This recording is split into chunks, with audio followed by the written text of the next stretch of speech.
Group of senators. How are those discussions going, and what are you hearing specifically from Democrats? Look, whatever the White House wants me to do and the president wants me to do, I'll do. He asked me to go up the Hill last week. I was up on the Hill last week several times having discussions.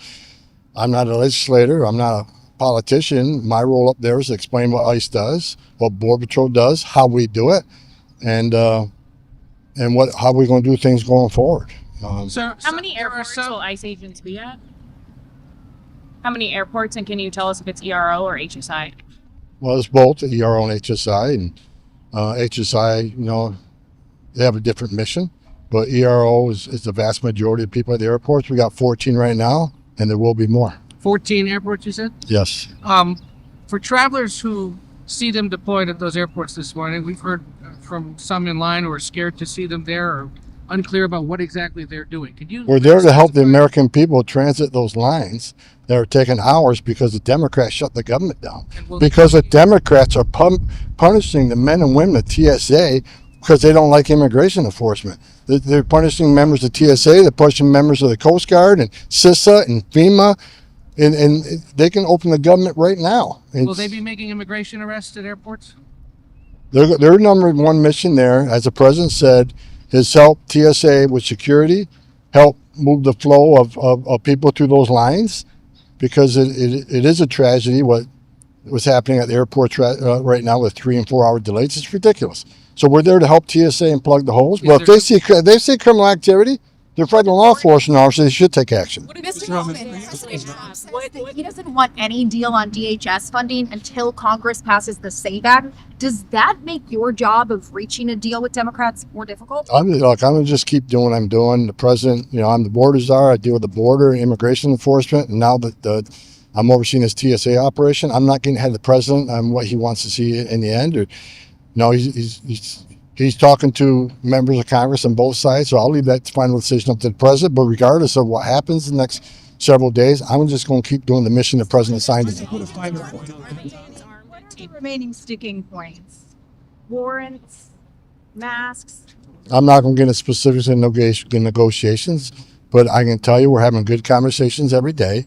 And what I've said from day one, this isn't about the same laws are in place that were in place during Obama and Clinton and Bush 1 and Bush 2. The laws haven't changed. It's about the execution of our mission.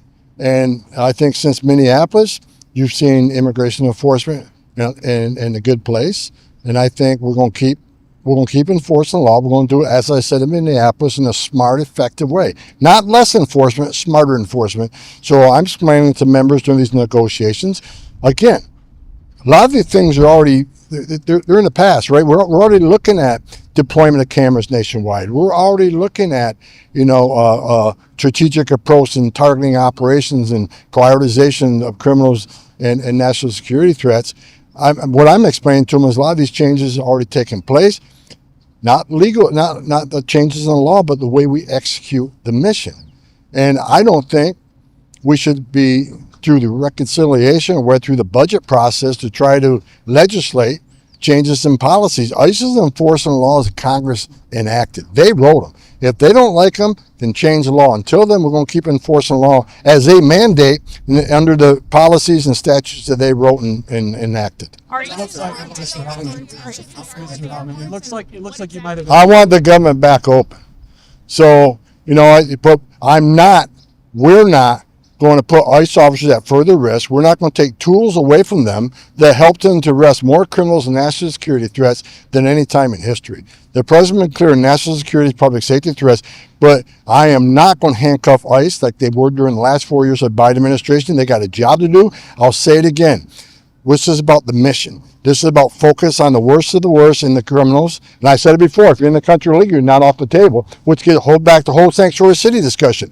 Let us in the jails. That way you're not forcing us into the neighborhoods where we will find the bad guy, but sometimes he's with a lot of other people that are in the country illegally. Well, guess what? We're not walking away from them. They're coming too. So if you want us to help focus on the criminals and national security threats, for God's sakes, let us in the jail. You chose to put that guy in a jail cell. So apparently you think it's a public safety threat. So when you're done with them, simply call us and let us be there. And that more agents in the jail means less agents in the street. Well, I think you're